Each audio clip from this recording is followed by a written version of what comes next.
This is a video about a book. I was looking for information about allotments and Jeremy Corbyn. I actually found where his allotment can be based on the knowledge of geology, and the one picture I saw from here is a general area of his allotment. So I was able to actually locate where it is. But this is not about that. During that search, I found something about a book, and then just went to the website of the book, and then about the book. Actually, that's a very good book. It's called Growing Space: A History of the Allotment Movement. It's written by Leslie Acton and is published by a very interesting publisher, 5 Leaves Publications. And yeah, the book is quite new. The price is, of course, £14.99. You can buy it from I bought it from I think ABE Books or somewhere for £8 or something, about £4 added for the delivery, £11, and so a little bit cheaper about it. The book is new. That's what I was telling. It's published in 2015 by the 5 Leaves publisher. The thing is that this is the contents of the book. I've just received it today. I'm just reading it. The contents, acknowledgements, abbreviations and acronyms. Introduction. Chapter 1, a brief history of allotments. Chapter 2, urban growth, 1900 to 1928. Chapter 3, 1929 to 1939, economic woes, the miners and the Quakers. Of course, you know that the miners were one of the people that started the allotment because they wanted to have something beside their cottages, something to grow a little bit of their own food, just saving on that, also saving on money. They were not paid much in the sense, although they were, on their time, they were among the highest paid among the workers. Chapter 4 is 1939 to 1941, the war years. That's the time that the for Victory campaign. Chapter 5, 1946 to 1959, the post-war years. Chapter 6 is the 1960s to 1969, a downward spiral. This is the time that, of course, people were enjoying the prosperity after the war. And chapter 7, 1917 to 1989, a brief revival. That was mostly because people were interested in growing. And one of the reasons was that Good Life, the Good Life series of the TV show, which was shown in BBC. Of course, if you watch it now, you don't find it much interesting, but it was inspiring for its time. Chapter 8, by the way, Good Life, you cannot find any of those videos, much of the videos, just a few bits and pieces here and there in the YouTube. Chapter 8, if somebody put it that way, actually it would be nice if somebody can put that. Chapter 8, 1919 to 2000, the future of allotments. Chapter 9, 2000 to 2011, harnessing the revival. The revival, that's the most interesting part of the thing. I will come back to that later.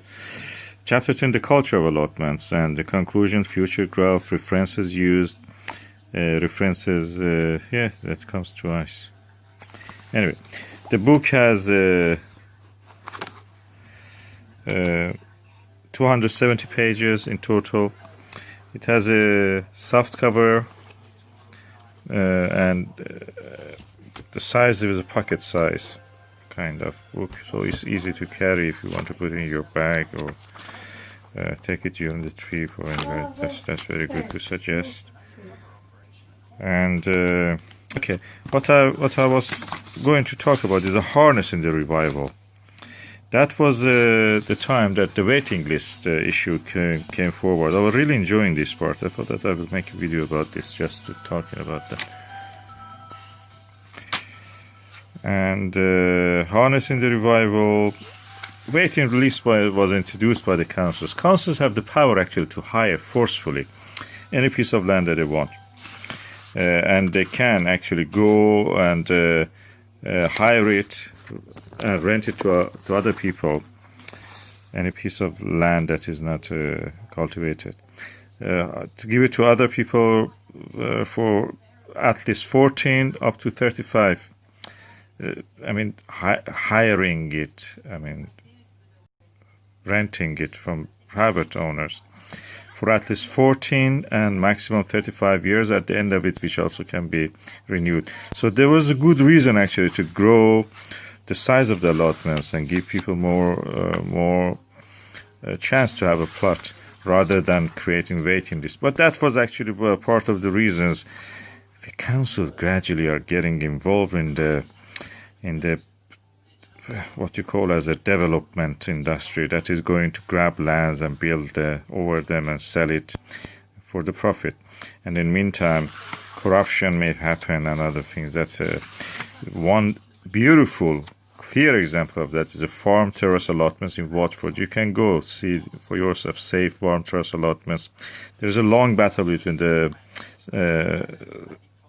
Watford allotment, Watford Council and the allotment holders. And the allotment holders have taken it to the High Court. So the High Court actually ruled in favor of the Watford allotment holders. But the council has not given up on that. So this is a longer story. You can read about it online. Farm terrace allotments in Watford, Hertfordshire. The book is very interesting in that sense that it's a modern contemporary. It's not just about a dig for Victorian stuff and medieval things. It's current and contemporary issues that are plaguing the allotments. And one of the biggest ones is the creation of waiting lists in a way that people are actually discouraged from or barred from having an allotment. And I'm reading this part with much interest. I just read it and I found out how true it is what this author is saying, Leslie Acton. I recommend this book if you want to give a Christmas gift to anyone. This is a good size actually. It goes easily to the Christmas socks. If you want to, it's a good stocking filler. If you want to wrap it, it looks beautiful. The painting, look at the beautiful painting. I wanted to show this painting here also, this art piece. It's probably by the Leslie himself or herself. Leslie is a woman's name, I think, or a man's name. Anyway, uses spades, not sheeps. The shape, the graphic shows the shape of a sheep in one side, and the other side is a spade. And that wants to put in contradiction what people now, the dilemma we are facing is that you have to carry the food and foods by the sheep, but the other option is to actually use your spade to grow it on your own land instead of bringing it from the overseas. Grow it yourself on the land. And that is a beautiful, beautiful drawing summarizing the whole point of the allotment movement. Grow your own food and supply your own cookhouse. Very interesting book, Growing the Space, A History of the Allotment Movement by Leslie Acton. You can buy it, give it as a Christmas gift. That is the ISBN if you want to have it. ISBN 978-1910-170-137 from 5 Leaves publication. Very interesting book.